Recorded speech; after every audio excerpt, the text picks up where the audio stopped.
See what this thing is? This is called a Joppa plum. So, bite into it. There's a pit in the inside. And these suckers are a little bit bitter, a little bit pungent. But I was doing a little research on them. Never seen them before this year. Even though I've walked by multiple trees. There's one over here by our place. I'll show you. This is Punta Vista where we live. I may lose internet because there's like a little dead zone between the Wi-Fi systems and the security systems that are set up. So we have one of these trees right by Punta Vista here to the top roof, so you can get a experience what was our. And this is where Chelsea does homeschooling, and not a bad place to learn. There's Mount Isabel right there, and then it's a little hazy today, so you can't see it for the oceans right over here, but that's not the point of this talk. As I was just walking by, picking these and eating them, and I've talked about how with the heat, it's hey Jamie, I crave sugar a lot, and I'm not someone that really craves sugar, but I crave sweets, and how diabetes here in the Dominican Republic is a significant issue because processed food came in. It's developing. So in essence, the DR is kind of like where the U.S. was like 50 years ago. It's kind of with recycling, with education, with infrastructure. There's still a lot of power outages, and it's when, if you look in the history of our country, it's when processed food started to kind of come in and be like, busy family working, here's processed food, so good. Even though now we know it's the leading cause of cancer and heart disease and death, so maybe not so good. But I digress. The point of this conversation is that these little berries have been shown with multiple studies, medical studies, to normalize blood sugar. In fact, there's so many plants that are here, and they come out, they ripen at this time of the year. And this year I was a little bit bummed because my favorite fruit, hands down, in the world is a mango. And the first year we moved here, I mean, we have mango trees, and we picked like 100 mangoes a day. And so we had mango puree, but this year, whatever reason, hardly any mangoes in the mango trees. Same time of the year, same season. And the Dominicans like, oh yeah, it's just, whatever changes in weather.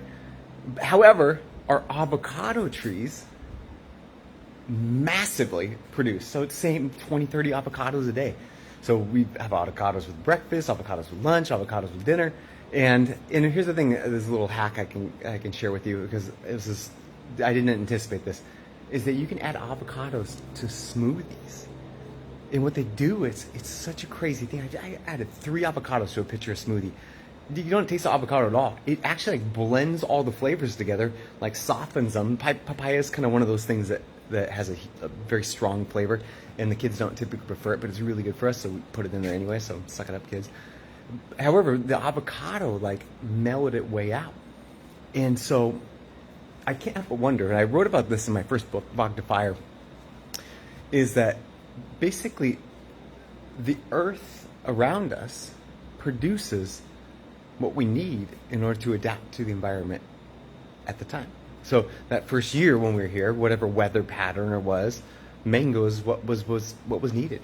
And now, different weather time, now avocados, which are a high source of fat and a high source of complete protein. So if you Google search, do fruits produce protein? Do they give a complete protein? The answer will be no. However, avocados do, and technically avocados are fruit, so I'm a little confused by that.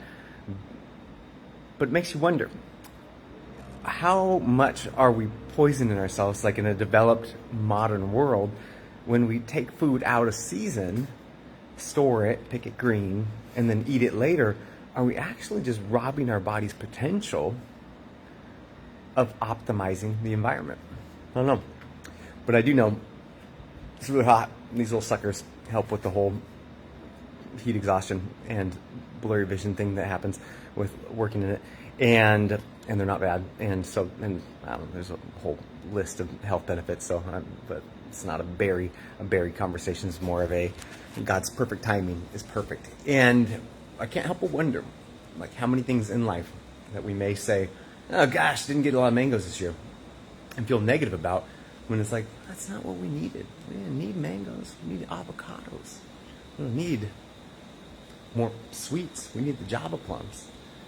And I have been, with working how hot it is here, I still work as hard as if I'm in Washington, and it takes its full toll, like cognitively, where I maybe don't make the best decisions.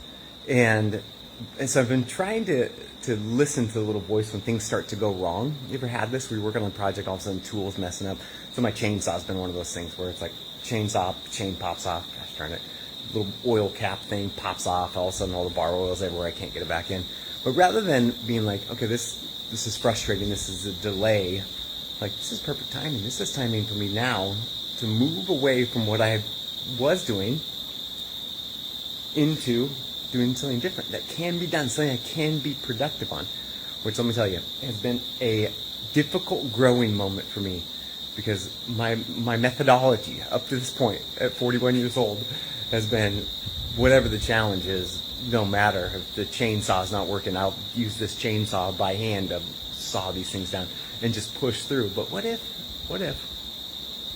God's timing is always perfect, and then instead of pushing through something that's not fruitful, moving on to something that is. And here's the crazy thing. It's like I do this, move on to something else, doesn't require the chainsaw, get a moment where I can sit down and focus on the chainsaw, fix the chainsaw. Chainsaw's working again, time to move on. Java plums are here, I'm eating these Java plums. Avocados are here, putting avocados in smoothies. So, I hope that helps you with whatever you're struggling with, or working on, or frustrated with. That the timing is always perfect if you can acknowledge the fruit that's around you in that perfect timing.